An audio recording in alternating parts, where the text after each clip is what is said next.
The most critical game of the season, and I say pivotal game of the season, is this week for the Miami Dolphins.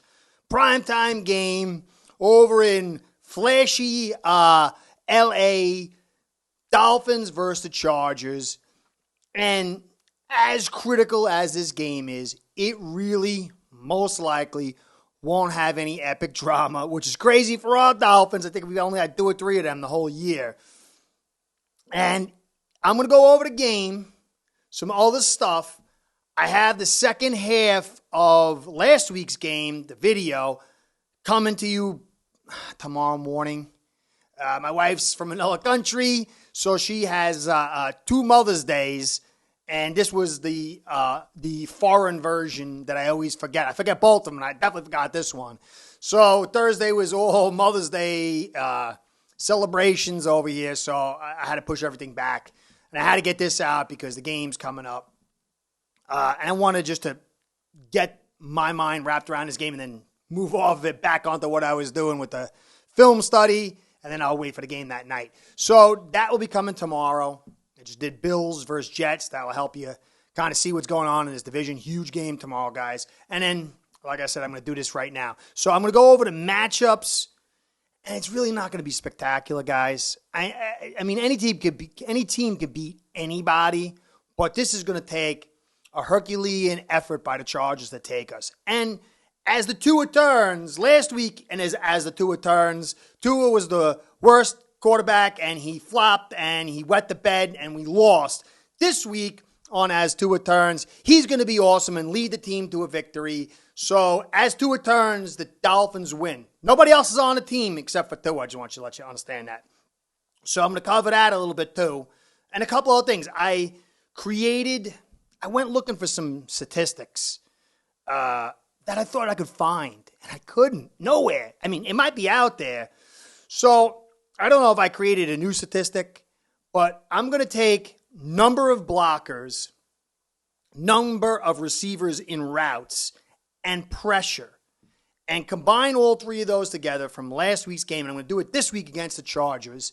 And I expect to see something very clear. But you'll see something very clear because I'm going to do the 49ers, what they had versus what we had. And that's going to show you how many guys did we have to keep in to block certain number of defensive players. And then that's going to create how many guys are in routes. And the less guys in routes, the more difficult it is for the receiver. And then how much pressure did we receive? So as an example, in the first half against San Francisco 49ers, we needed 6.63 blockers to block 4 guys and still had around 20-something% pressure rate. Now, you'll go, I'm going to use PFF today for some of the stuff because it's just the most expedient way to get it out there.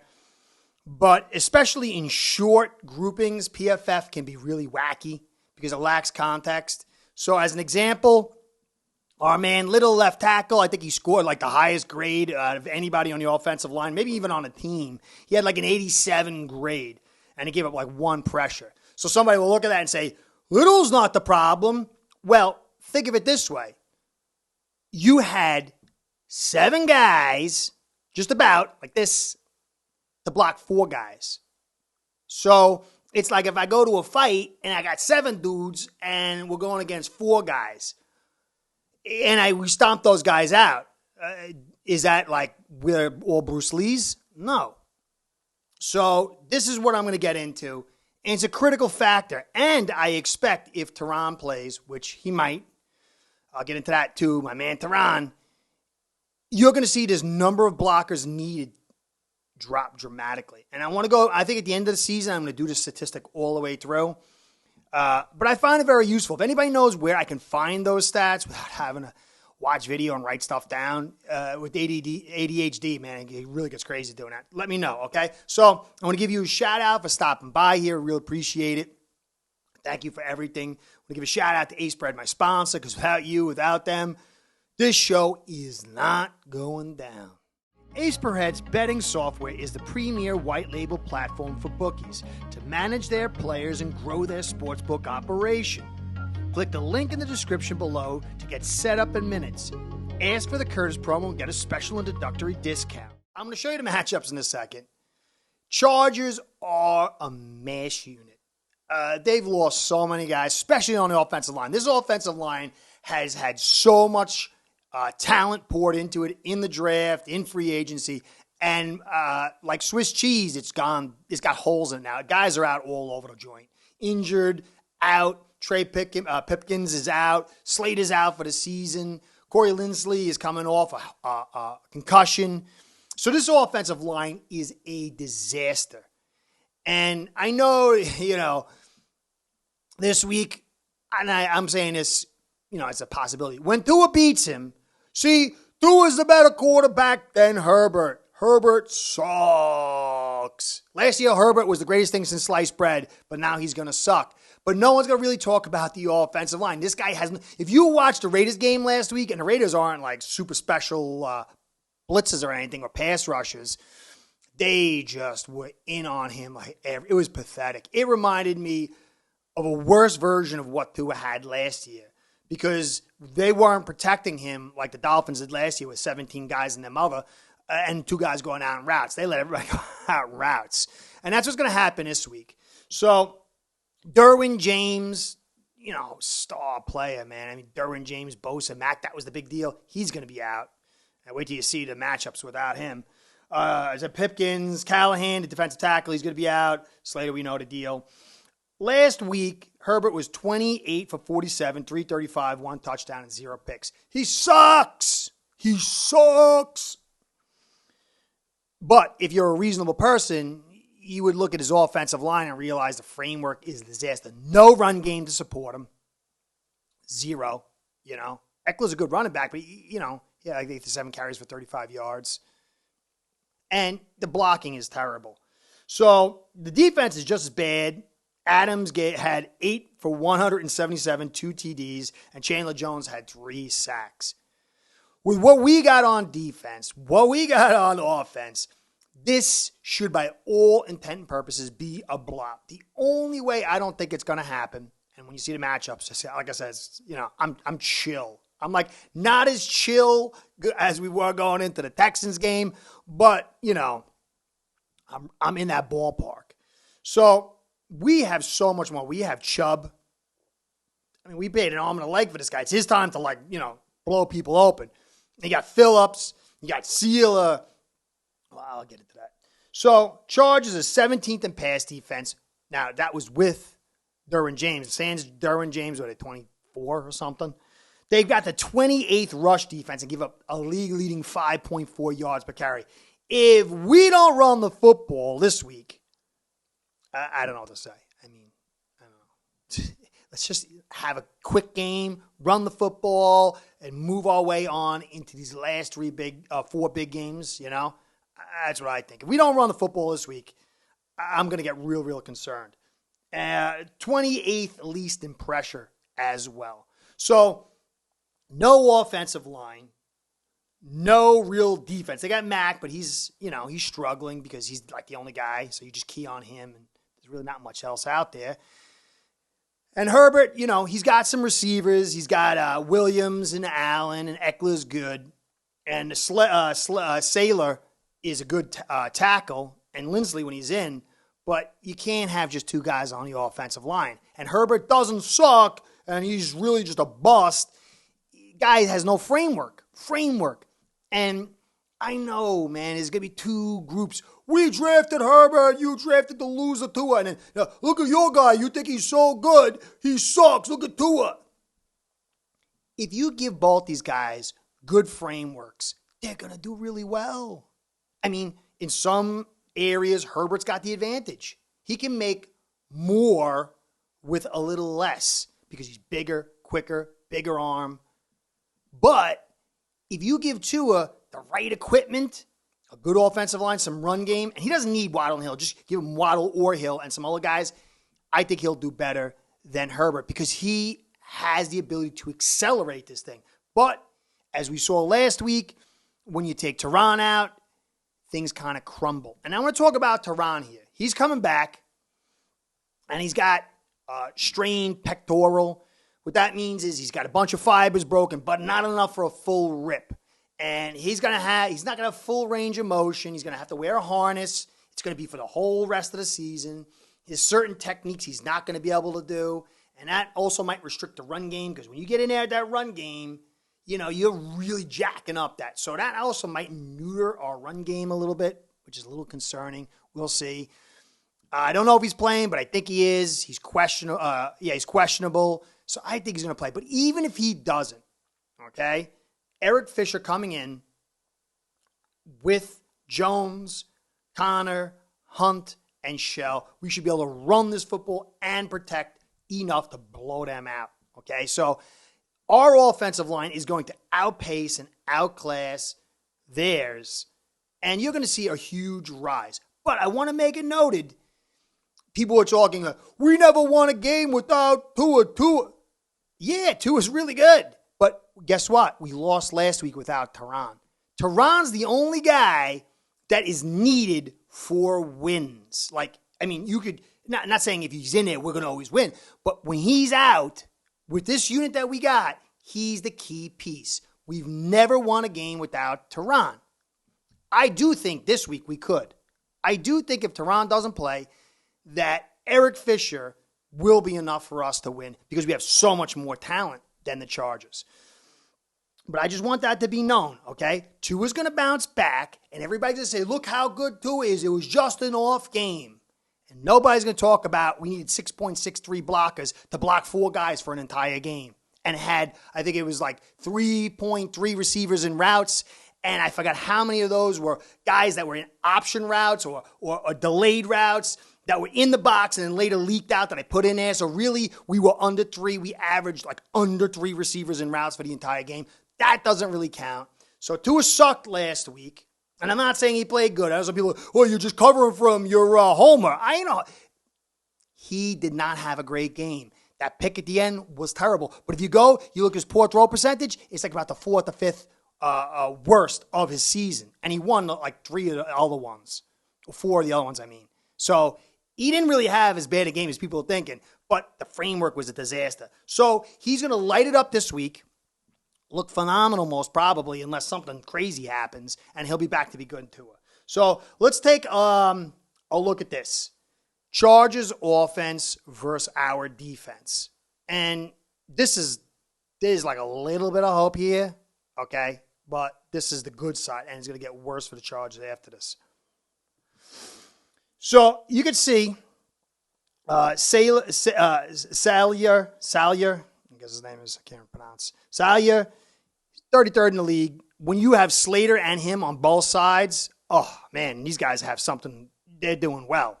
But they don't. He's a good player, one of the top 30 something in the league. He should be on the right side. Feeler, Lindsley, he's really good. He's one of the top, they got 6 here. What do they got? 8 or something. He's a top 10 center, but he's coming off concussion. He doesn't have any guards that he can really trust outside of him. Johnson, he's getting a Zion Johnson. He was out last week, so he's dinged up too. And then Sarrell, you see what you see here. This offensive line last week was full of holes. Everett's a good tight end. Williams, Allen, even Palmer's not bad for your third guy. They've got some talent here, but it's just not filled out. Eckler, I like him a lot, but they can't run the ball consistently. He can catch the ball and do damage to you, but I don't think they're going to have the time. And Herbert, I gave him 1 star. Some people might complain about that. I gave a bunch of guys 1 star because it's kind of balancing out what you see on both sides.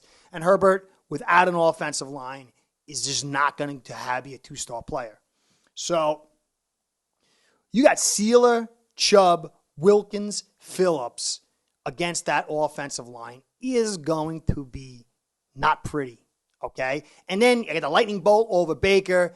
They rank him 18th. I don't know. He's okay. He's doing pretty good. Once I put him in the blitz situations that he was doing last year, and he can keep covering and shedding blockers like he did now, then I can see that. He's going to be able to get some big plays this week. There's going to be gaps where he's going to shoot and light Herbert up if they let him go. Holland, I gave him 1 star because we're not doing a zero, and he's not able to do as much as he wants to do. Still excellent player, but he's having a little bit of a sophomore slump. I think a lot of that has to do with sitting in zones where he thrived a lot more in what we were running. Kohu, I give 1 star. I give him 21st in the league. He's playing excellent. He can have struggles on the long routes, but Williams and Allen, I don't think they can even get time. Even if they can get over the top, I don't think there's going to be that much time and enough times to really hurt us that bad. Howard, I give him the big yellow star because he's hurt. He's damaged goods. He's doing his best. He'll make those picks, but he's not the guy he could be when he's healthy, but still an unbelievable player. So we outmatched them in the trenches, the most important area of the game, and Herbert's probably going to look bad. But if you're savvy, you're going to understand why. And this is the point. Don't celebrate if Herbert gets trashed. Don't say if Tua does well and Herbert doesn't. You see, we got the better quarterback. Because then you're negating Tua's first 2 seasons. Because his framework was so bad, that's why he looked like garbage. Well, if 2020, he shouldn't have been playing. He wasn't back. He wasn't fully rehabbed. He wasn't prepped for a very complicated playbook. But 2021, he would have done pretty darn good if they had an offensive line. But it was the worst offensive line in Miami Dolphins history that I can remember, besides like maybe the first two years or something. So if you're celebrating Herbert sucks and saying Tua's better than him because of what happens in this game, then you're saying Tua sucked last year. Quarterbacks are the most dependent position in the game of football. So this is my last podcast. ESPN and all these people tell you, the quarterback won the game. The quarterback lost the game. The quarterback won. That's not true, especially for Dolphin fans. We Dolphin fans should understand this. Go back and watch the Dolphins with Dan Marino in the Super Bowl against the San Francisco 49ers. 1 touchdown, 2 picks. It was an awful game. A 55% completion percentage or something like that. But he only had 35 yards rushing. Now, on the other side, Montana had like 140 yards on the ground and like 35 or 40 carries. He won the game. He's better. Marino sucks. No, they had 3 guys on the line and sometimes 4. They had 1 linebacker and everybody else was defensive backs. The framework for Dan Marino was so poor that even his outstanding talent couldn't overcome it because quarterbacks are dependent, the most dependent position. They got to have the guy's block for him. They got to have a guy snap to him. They've got to make the handoff. Even if it's a running play, then they got to throw the football. So then they got to deal with the pressure. They got to make their reads. Then they got to throw the football through the air, and there's all kind of elements that can, rain or wind. And then the guy's got to actually catch it. And then the guy's actually got to make the right adjustments so that he understands. Because anticipation throws means I'm throwing to a place and I expect you to be there. So a lot of times these quarterbacks, they get picks and you're like, what is this guy throwing to? He's throwing to a spot. Now, he might be wrong about that spot, but he's throwing to a spot before the guy comes out of his break. And if the guy doesn't come out of the break the right way, it goes to a spot and the guy gets picked. Quarterbacks are so dependent and they get way too much glory, especially with these MVP Super Bowl things. It's just like, dude, you're going to have like an average game, and it's just here you go, dude. You won a game, and you played okay. Meanwhile, the offensive line just blocked their brains out, and they don't care about that. So I just had to do a tirade on it. Let's get back to the other side here, which is even worse. I mean, look at this. Look at this. This is what we call a lopside of talent. Waddle, Hill, he gets his 2 stars. Armstead, even injured. I gave him only game. Terron, I'm sorry. It's because of the arm. You would have had 2. But even with 1 arm, this guy's getting a 1 star. Jones, oh, please. Eichenberg's coming back and getting activated, I heard. If they put him in here, somebody's got to, call an intervention service for, Greer and McDaniel.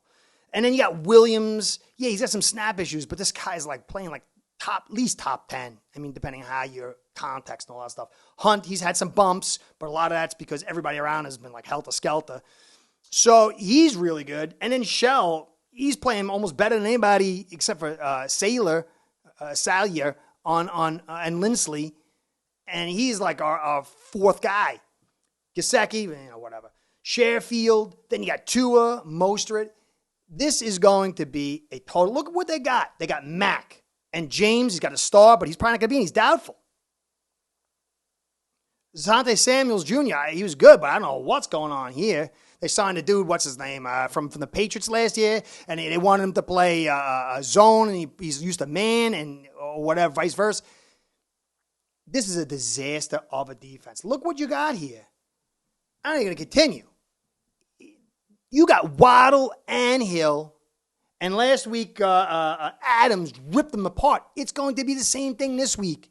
If Terron's in, it's going to be so much time. They're going to probably have like 5.5 to 6 blockers blocking, and they're going to have to blitz, and then it's going to be way open guys, and Tua's going to be clean all day. If it's not, something went crazy wrong. I mean, it could be injuries or total, really wet in the bed. Anything can happen. But under normal circumstances, this is going to be a smooth ride on prime time. And as the Tua turns, everyone's going to say, he's back. He got himself together. McDaniel coached him up and got him calm to come into the game. He said, Tua, come on out. You're scared. You could do it. I believe in you, kid. That's what's going to be said. And it's totally ridiculous. I can't wait to do my new statting group and show you what it looks like last week and what it looks like this week. It's going to be ridiculously different. We are going to take this game unless something bizarre happens. It could get into a wild shootout towards the end, and Herbert could somehow pull it out because he's got those moving skills and a big arm. And, we got a little bit of issues in our coverage. But the defense should have taken care of that business long ago. If the defense doesn't take care of it this week, for us, with Chubb and Phillips and Sealer and Wilkins and Baker, then Boyer needs to wear a paper bag over his head, guys. So this is no disrespect for the Chargers and their fans. They are coming in with one hand tied behind their back. If this team was fully fleshed out and our teams were fully fleshed out, this would be a much different matchup. Bosa and Mack and James. But it's not, guys. It's not. And we're going to come out 9-4. Then we got to go to Buffalo with Green Bay at home on the road to New England in that last game of the year against the Jets. But we'll be on target 9-4 with 2 to 3 wins to make the playoffs, guys. And remember, when this is done, the Miami Dolphins team won. Not Tua. He's part of the team, part of the equation. A big part. But if that equation ain't right, it is too much for any quarterback. Even the great Dan Marino, as we should all remember. So, I'll get that other stuff to you. I'm going to get those stats to you. I'm really excited about doing it. It's a lot of work, but, it really shows the context. When you're a passing team, you should only have about 5.5, maybe 6 guys blocking per play. I mean, when you get 6 guys blocking play, that means you've got to keep 5 offensive linemen and a tight end just to give you some blocking for the majority of your day. There's something wrong there because you should be able to block with 5, and if they're bringing extra, you got hots, and you're hitting them, and you extend out, you bring your 3, and you get your... But you can't do that if the protection is that bad. And that's what 6.3 blockers per play says to me. So, relax. Get ready for a good game. This should be a fun night for us. Primetime win. As Tua turns, they're going to be celebrating him until next week. I can't wait to be 9-4. Curtis saying, thank you for stopping by. I was a little feisty on this one. Apologize. It's just the core of football is team. And I hate when people start putting too much magnitude on one guy. Either way, destroying the dude or gassing him up because it's a team game. We got it. Prime time. Watch tomorrow's game, Sunday's game, Patriots versus the Bills. Jets versus the Bills. That's going to tell us a ton. Big time game. Curtis saying, catch you next time. Be well. Go Phins. See you soon. Start building your own online sports book today by getting signed up with aceperhead.com service that'll allow you to book action on sports from all around the world.